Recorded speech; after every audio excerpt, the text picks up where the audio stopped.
Everybody learns the hard way when you deal with idiot management. And idiot management, it's like a Darwinian force. The market scrapes them out of the system. They have a very hard time coming back and nobody will capitalize them. And that's great.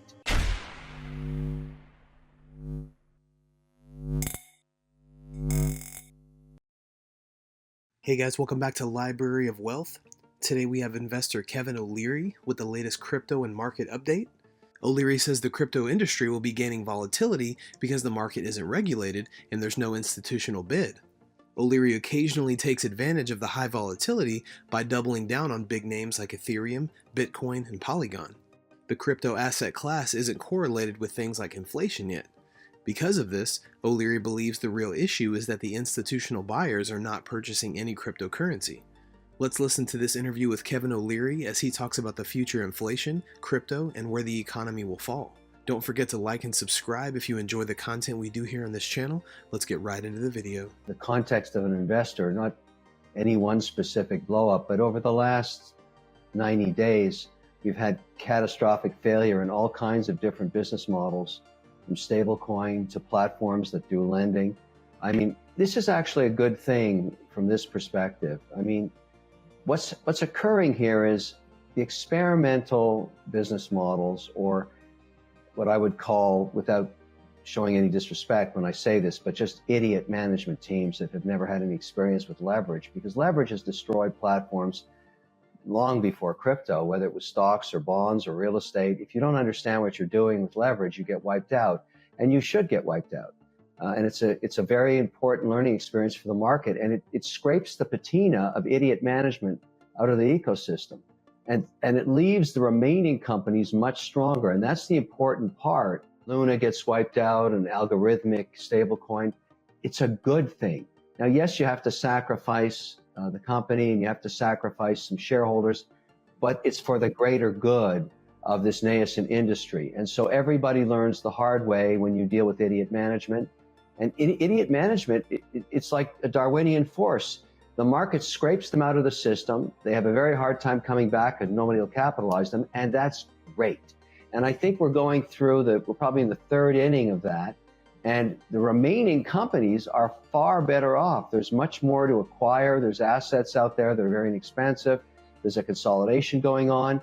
And the majority of survivors are much better at managing their situation. So, you know, agnostic to the next thing that blows up, and I'm sure there'll be more, my attitude is, who cares? This is great news. I think it's important. You made a good observation that in the case of Luna, which got a lot of press globally, it was important for that to blow up, because it actually got some focus within Washington, D.C. on a bipartisan basis on legislation just for stablecoins as payment systems. O'Leary says that even the floodgates of Bitcoin are compliance infrastructure at a global fund level.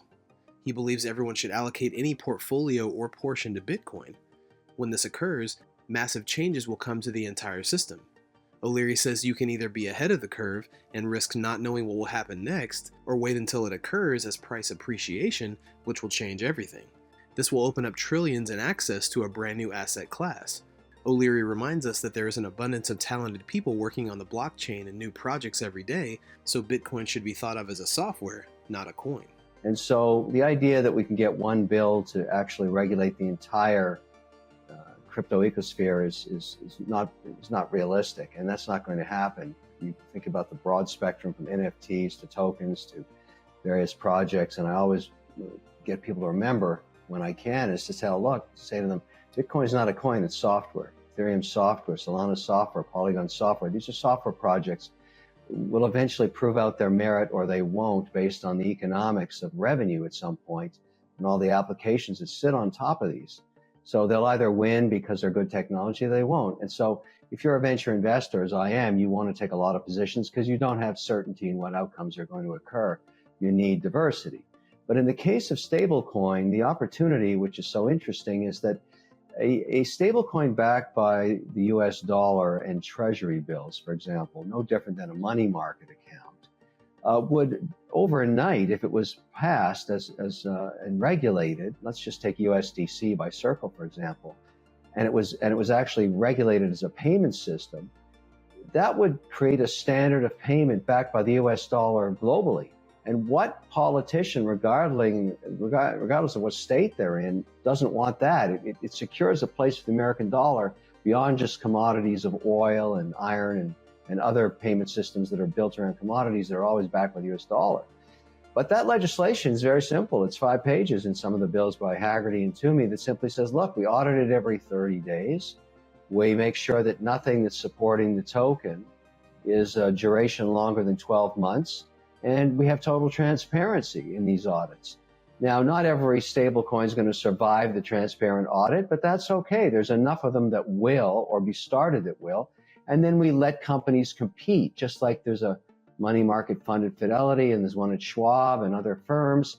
That's great, but they're basically all the same because they're FDIC insured and they're regulated. Same thing with stablecoins. So I think that may come first. And what really was the stimulus for that, the impetus, was the Luna explosion, which was very diversified. So, it wasn't just shareholders or token holders in the United States. That blew up all around the world in a spectacular supernova. And now it's obviously disfavors algorithmic-based or stable coins. They will not be popular because people have been burned. And that too is a good thing. So you have to applaud the sacrifice of the Luna token holders and how their DNA and their ashes have probably created something of greater value for the next version of regulated stablecoins.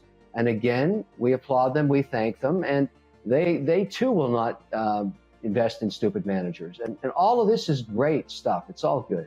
The merge has been forecasted to occur for 4 years in a row now. So for all the excitement, I'll believe it when I see it. There's a lot of people that are dissuaded from doing this in the Ethereum mining business. So they're not that excited about it. So you've got, an inconsistent harmony occurring. And now anything could happen. But really at the end of the day, ETH it's slow and it's expensive. And so if it doesn't fix itself, it's going to have lots and lots of competition. And so everybody has an opinion on this. And I think the market is being the market. I have a pretty big ETH position as well. I'm going to wait and see what happens because it has attracted more applications, more usage than anything else to date. But that doesn't mean it's fixed in stone.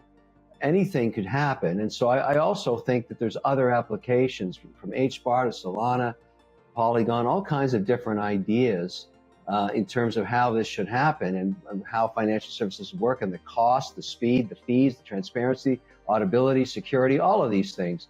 And I tell people, look, if you want exposure, have at least 7 or 8 positions on these projects because you just don't know.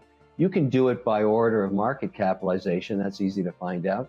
But that doesn't mean you're right on doing that either. So diversification on this very nascent system, and whether where it all fits, and when people tell you, well, I know with certainty this particular level 2 is going to really work, they have no idea.